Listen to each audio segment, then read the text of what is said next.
Bonjour tout le monde et bienvenue dans cette nouvelle vidéo. On se retrouve aujourd'hui pour faire le bilan des 2 premières semaines du mois d'août. J'espère que tout se passe bien pour vous. Écoutez, de mon côté, c'est plutôt pas mal. Parce que regardez, j'ai réussi à sauver 25 € pour ces 2 premières semaines. Pour certains, ça paraît peu. Pour moi, c'est énorme et je suis très contente. Je vous propose de dispatcher cet argent qui nous reste et ensuite de faire un petit peu le tour de mes classeurs, voir ce qui s'est passé.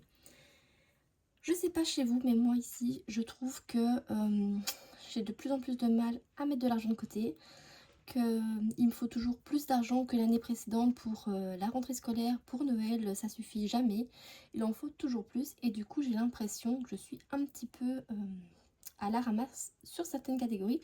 Donc ce que je vais faire, c'est que on va tout de suite mettre les 5 € dans mon défi 5 €, qui est mon dernier défi pour l'instant. Puisque l'ancien défi, c'était le 351 € de chez Blush pour la rentrée scolaire. Et je vous dis déjà, tout a été dépensé. Il en a même manqué un petit peu. C'est mon conjoint qui a pallié à ce manque. Heureusement qu'il est là, franchement, je le remercie parce que il m'a déjà sauvé la mise 2-3 fois.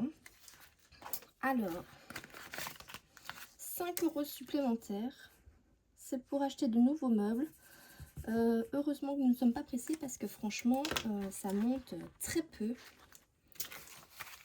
Donc ça nous fait 10, 20, 30, 40, 50, 60, 70, 80, 85 €. Et franchement c'est long. J'en ai pas souvent, mais comme je vous dis, j'arrive déjà très peu à économiser de semaine en semaine. Donc en plus des billets de 5, c'est pas évident.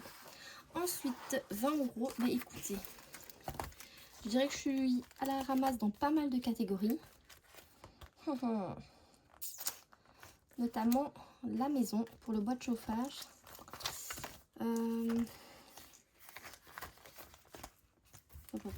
J'hésite parce qu'honnêtement, je suis en retard dans pas mal.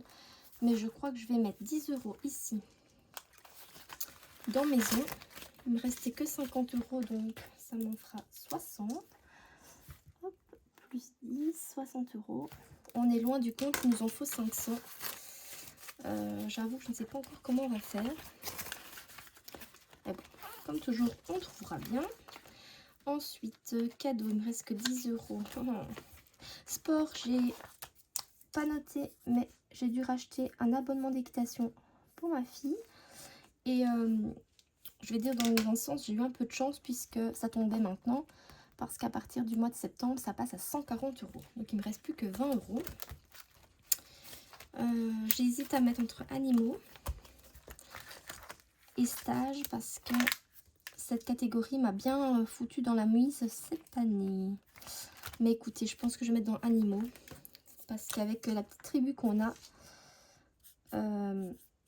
j'ai l'impression que je suis toujours fourrée chez la vétérinaire, hein, qui soit dit en passant, est très sympathique, mais bon, hein, on n'aime jamais aller là-bas. Donc voilà, je vais faire le petit check-up. Écoutez, shopping, on n'avait rien mis. Maison, du coup, on a 60 €. Cadeau, toujours 10 €. Sport, j'ai dépensé 130 €. Voiture, les 50 € sont toujours là. Animaux, on est passé à 30 €. Santé, depuis des mois, nous sommes à 70 €. J'arrive pas à la monter. Et pourtant, les filles ont des rendez-vous en octobre. Donc, stage, ça a été totalement englouti. Et pour l'anniversaire de notre fille aînée, il nous manque encore 60 €. Au niveau du budget mensuel, j'ai les 100 € pour les courses de la 3e semaine dans mon portefeuille. Il reste 100 €. Nous sommes actuellement le 17 août et j'ai pas encore dépensé dans l'enveloppe loisirs. Et ça, franchement, je suis très contente. Et pareil pour l'enveloppe d'hiver. Toujours les 50 € sont toujours là. C'est impeccable. Et alors aussi, le défi des 5 €. Écoutez, petite vidéo rapide, ma foi, il n'y avait pas grand chose à dire. Je suis ravie d'avoir fait quelques économies. J'espère que de votre côté, c'est pareil. Et on se retrouve très vite dans une prochaine vidéo. Bye bye.